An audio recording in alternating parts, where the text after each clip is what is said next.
My wife cheated on me, and instead of acting publicly emotional, I got the most satisfying, soul-crushing revenge imaginable. I calculated everything and engineered a scenario so that she would have to give me the house, the kids, pay me child support, and subsidize the cost of my living for the rest of her life. And my plan ends with my kids seeing me as a saint and her as the evil one. Here's what I did: subscribe to AmITheA on YouTube and hit the bell to turn on notifications. This all happened to me a few years ago. I told a friend the story of my divorce, and I was told to share. We started a few years ago. I thought we were happy. We were your usual suburban professional couple, financially secure, healthy, good adult life, 2 kids, a 14-year-old daughter and a 9-year-old boy. At the time, I thought we had a healthy social life.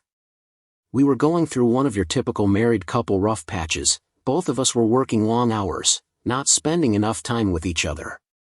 We were going through some developmental problems with my son, and tensions in the house were running a little high. I noticed that she was spending a lot more time on her phone, texting with her girlfriends. I didn't think much of it. I started making a much more concerted effort to get out of work when I could, help around the house, and be more emotionally available. But over the course of a few weeks, the gulf just kept getting wider. I ended up accidentally finding some messages when I charged an old iPad for my son to use. Her Facebook Messenger was still logged in, and there were a lot of highly questionable messages with a guy from her hometown, who they all called Jim Bob Cooter, or JBC for short. The messages weren't completely inappropriate, but I could tell there were quite a few missing based on the times and the context of the messages. I made a mental note to keep an eye on this and went about trying to fix things up. The next day, I took the day off to knock out some projects that I thought would make her happy and left her some sweet notes, reminding her how much I appreciated her. But she was once again in the corner of the living room texting her girlfriends. I took the boys' iPad to the office, opened up Facebook Messenger, and watched in real time as my wife tore me down. She and JBC were making fun of me. All of my flaws, insecurities, and secrets I entrusted to my partner were now fodder for her and JBC. Not only that, but while there wasn't outright sexting, there were sexual undertones to the whole conversation, especially when she was bashing my performance in the sack. I managed to take some screenshots but missed a good bit of the messages because, as the conversation was unfolding, she was deleting them. I wasn't emotionally capable of confronting her. I stayed in the office until she was asleep and had a couple of drinks. I took off work the next day and spent some time soul-searching, drinking, and trying to figure out what to do. The wife came home and wanted to know what was wrong, and I just copped out and told her I had a bad day. A couple of minutes later, I was watching the iPad as the train wreck kept unfolding. So began a couple of solid weeks of taking screenshots, drinking, and detaching myself from the relationship. I knew there was no going back from this. The messages were now overtly sexual, with my wife completely into it, and JBC was sprinkling in I love yous. I consulted a lawyer, got my options, and started moving forward. Here's where everything got absolutely surreal. Watching the messages, I found out JBC was coming to town to spend a weekend of quality time with my wife in a pretty nice hotel. I was missing a good bit of the information. They must have had a phone conversation about it at some point, but I was able to infer enough to get the when and where. Sure enough, the next day, the wife is buttering me up and wanting to take a spa weekend with the girls just to relax. And when she gets back, we can really focus on our marriage. I go with it all the way. It's the greatest idea she's ever had, and I'll do anything to get us back on track. I get with the lawyer and have him draft a strong separation agreement, stating that she would move out, she would get weekend visitation, no child support in the interim until the divorce is final. Then I sit through the most agonizing 2 weeks of my life. After all this, most of my feelings for her are completely gone. I'm just seething with anger like I've never felt before. D-Day arrives. I take the day off work, withdraw half of any money in any bank accounts we are joint on, leave her half alone. I had already redirected my paycheck to a new bank, closed our money market account, and got a cashier's check for her half, depositing my half in my new account. I stop at Office Max and print out about 75 pages of Facebook Messenger screenshots, and then I kill time because I don't want to be at home. She texts me that she's taking off and that she loves me. I tell her to have fun. I show up to the hotel at about 8:30 and call the wife's phone from the lobby. It goes straight to voicemail. They're probably already at it, whatever. I walk up to the front desk and ask if I can use the phone to be connected to JBC's room. It rings 3 times, and he picks up. Hello, JBC. Can you send my wife down to the lobby, please? I don't know what you're talking about, bro. Okay, then. I guess I'll have to call Mrs. JBC and get her down here. Totally a bluff. I knew he was married, and I knew her first name, but that was about it. JBC starts shuffling in a panic. You got 5 minutes. Click. Not even 2 minutes later, my wife comes walking out of the elevator, looking a little flustered. I sit her down in the corner of the lobby. She starts spewing her nonsense, saying that it's not what it seems and blah blah blah blah blah. I tell her I'm not here to argue, the things that are said in this pile of papers are what's going on. The only way that I'm not giving a copy of this to our daughter, your parents, and emailing it to everyone we know is if you move out immediately. My wife was very prideful. My daughter was going through a rebellious teen phase, and her knowing probably would have forever killed their relationship. My wife was also her parents' golden child, and she was always worried about what they thought of her. I didn't have much leverage, and Shane was my only card to play. Also, because her professional life is built up around her image, I knew that she would protect that at all costs. She starts sniffling and mumbling. Then I say, this is a check for half of the money in the money market account. I've withdrawn my half of the money from all the other joint accounts. You should have more than enough to get a place. She starts to cry a little. I could almost see the different thoughts and waves of emotions going through her, but now was the time to keep pressing. I then say, here is a separation agreement that I think is more than fair considering what's going on. I'm going to need you to look over this, sign it, and leave it at the house when you've got your stuff. Do you want to look through these screenshots? No? Okay, go have fun with JBC. Do not come back to the house, or I'm going to send this, holding up the ream of screenshots, to everyone. I bounce out of the lobby, and I can hear her start to have a breakdown. I get to the car and drive off to a parking lot and have my own crying rage fit. Previously, I would have cried in front of her and yelled and whatnot, but I managed to get my act together enough to pull it off. I don't know what she did that night or over the weekend. She texted and called over and over, wanting to talk. I just turned the phone off, and by the time Monday afternoon rolled around, there were movers getting her stuff, and she delivered the agreements. I let her have a talk with the kiddos, basically saying, Mommy and Daddy need some time apart. We still love you, etc., etc., standard divorce talk. After a week, she wants to have a real talk for the first time. I oblige her because I've already got my stuff together, and I've got an idea of what I want, but I should hear her out. She's so sorry. She wants another chance. She wants her family back. She'll do anything. She's on her knees, crying into my lap. I have no intention of ever taking her back, but I tell her she needs to set up marriage counseling on her own time, at a time that works for me. I tell her that I can't live with her, but she should be around the children to try and maintain a relationship with them. So starts our new normal of her coming over to the house, cooking, and having dinner with the kids 3 nights a week. She always saved me a plate. I made myself scarce, her cleaning the house and doing the kids' laundry, and then heading back to her place. We went to counseling. It consisted of her working through her issues with a therapist, trying to figure out why she did it, her begging for forgiveness, and me stoically playing the victim.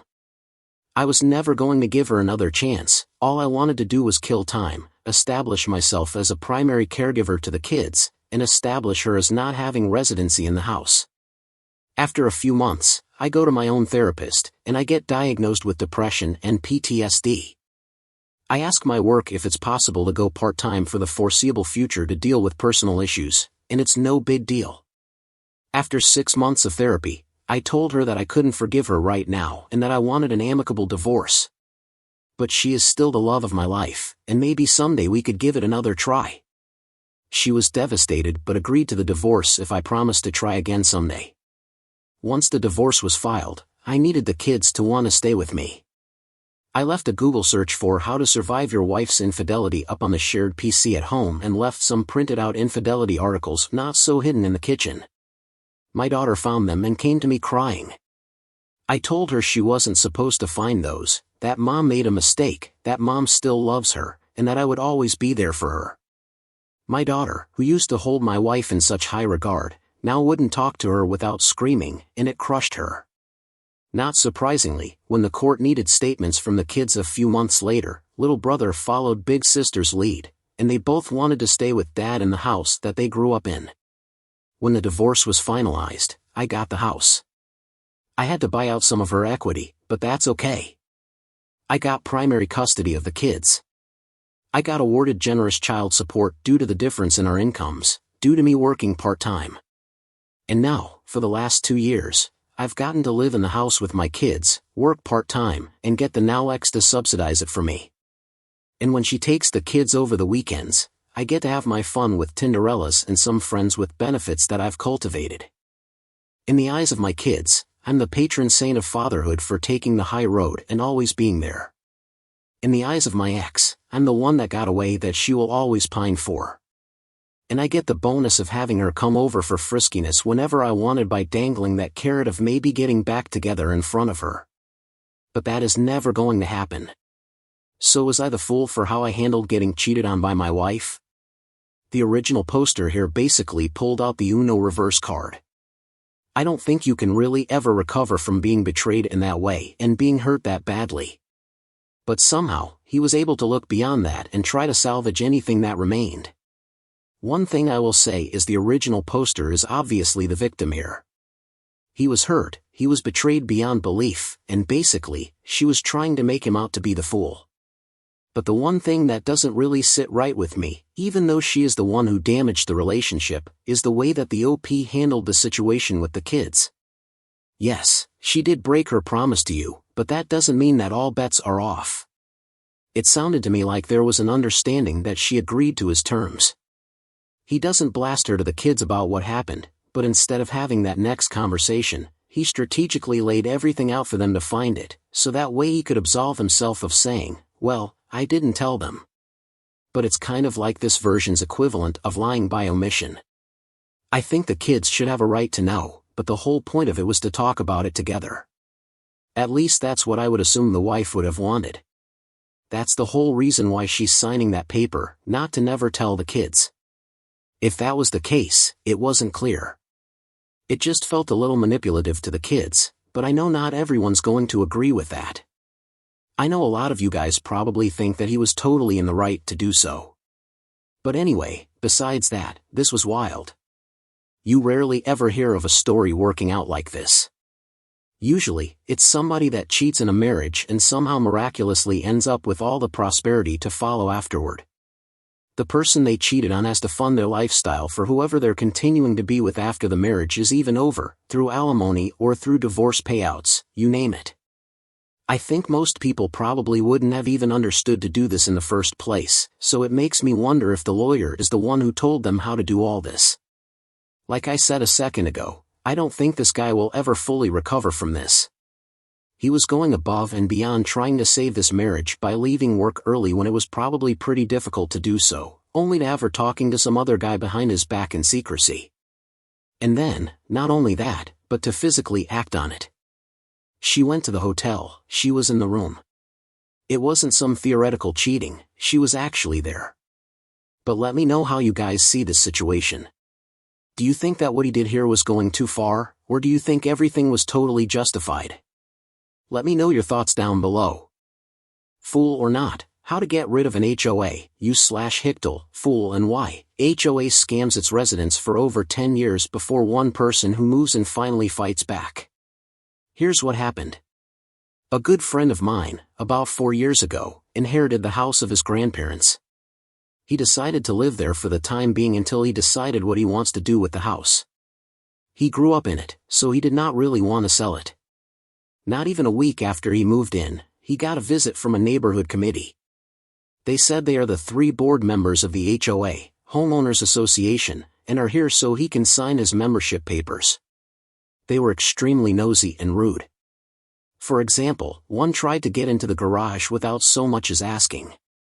When he stopped him and asked him where he wanted to go, he had the audacity to say, "I need to check your garage to see if everything there is in order. I have a right to do this bi-weekly, and denying me access is an offense that will cost a fine." He then had enough of their audacity and kicked them out of the house. While doing so, one of the board members shoved some papers into his face and told him he needed to sign this right now. At this point, he was already living there for a week, and these papers had to be signed before moving in. Once they were gone, he took a look at the papers. They were ridiculous and gave the HOA rights that were simply unreal. They had, for example, a right to visit your home bi-weekly and check things like that you do not use the garage for storage and that you didn't have gasoline in containers in your garage. You had to mow your lawn every week, snow had to be shoveled every 2 hours when it snowed, starting at 5 o'clock in the morning. You could not park more than one car on your grounds except inside the garage, and a ton of other nonsense. A few days later, they came back and asked him why he did not sign the papers yet. They also wanted to check the garage again. This time he would not even let them in and told them he would never become a member of their stupid club. To them, that meant war. Within a week, they sent him fines north of $1,000. Some of them were for denying them access to his home, each for $250. My friend simply did not take them seriously and used their stupid letters to help fire his grill. Then the day came where they went extremely too far. He came back, and one of the board members had broken into his garage, stood in it, and was writing things down on his notepad. But that was not even the worst part. He had 2 wonderful oak trees in the front of the house. They had been planted by his great-grandparents way back when they were newlyweds and they moved into this house. The HOA was in the process of taking them down. They had called a professional crew for this. One was already so damaged, basically, all twigs were already down. It was just a stump that was left. The other one, they had just started with. He lost it. He told the tree crew to stop right now and explained to them that he was the owner and what they did was highly illegal. They had no idea since the board member claimed these trees were in violation of the rules, supposedly because too many leaves went to the neighbor's garden. He told them that there was no legal reason to put them down, but the board member claimed I had given my okay because the trees were in violation of the rules of the HOA. He looked it up later. They actually had a bylaw that if a garden produces more than 140-liter stack of leaves within 2 weeks, the garden owner needs to take down the offending trees within 2 weeks. He told them that he would overlook them trespassing if they would be witnesses in court for him. Then he called the cops on the board members for trespassing and breaking and entering. They had actually used a bolt cutter to get into the garage. He always had to close with a big bike lock after that since they had tried to get in twice before. The trial must have been glorious. Not only did they have to repay him for the walk in the tree, which was worth a ton of money, north of $50,000 if I remember right, plus damages for the second tree. He had a professional tree person look after it, so all the damage healed properly, which alone cost nearly $1,000. But these idiots actually thought the trial would be unfair and tried to fight it, which probably cost them an additional $10,000 to $15,000 in lawyer and court costs. All in all, this whole trial must have cost them over $120,000. Then he went to civil court and sued them for emotional damage. He told them how much these trees meant to him since his great-grandparents had planted them with seeds from the home country. He really laid it on as thick as he could. Plus he felt threatened by the HOA and can hardly sleep because he always fears that they're trying to get into his house. The court actually bought it and gave him $500,000 plus the cost for a state-of-the-art alarm system so that he can feel safe again in his own home. So, put all together, he cost the HOA nearly $750,000. They had to file for bankruptcy and get a person to check the books so my friend would get his money. And the best part is saved for last year. The mediator found out that these 3 guys had been defrauding the HOA for well over 10 years and were giving out as many fines as they possibly could so that they could use it to bolster their income. All 3 had to sell their houses so they could pay my friend. Now he is, for most people, one of their favorite people living there, and he constantly gets invited over for grilling and whatnot. You see, most people never wanted the HOA in the first place, but the board members practically forced them to sign the contracts, claiming that it would not be optional. And if they did not sign before moving in, it would be a $500 fine. Only 6 of the over 50 members actually wanted this HOA, and people think this is because they got a part of the action as a reward for spying out their neighbors to find violations. So, was this going too far, or was it justified? Was he the fool? This was pretty crazy, and in most of these HOA scams, the HOA rarely ever ends up getting caught. And even if they do, they generally don't get this type of extreme punishment, where they're sued and fined from every direction. And the fact that they uncovered they've been doing this fraud for over 10 years is kind of crazy.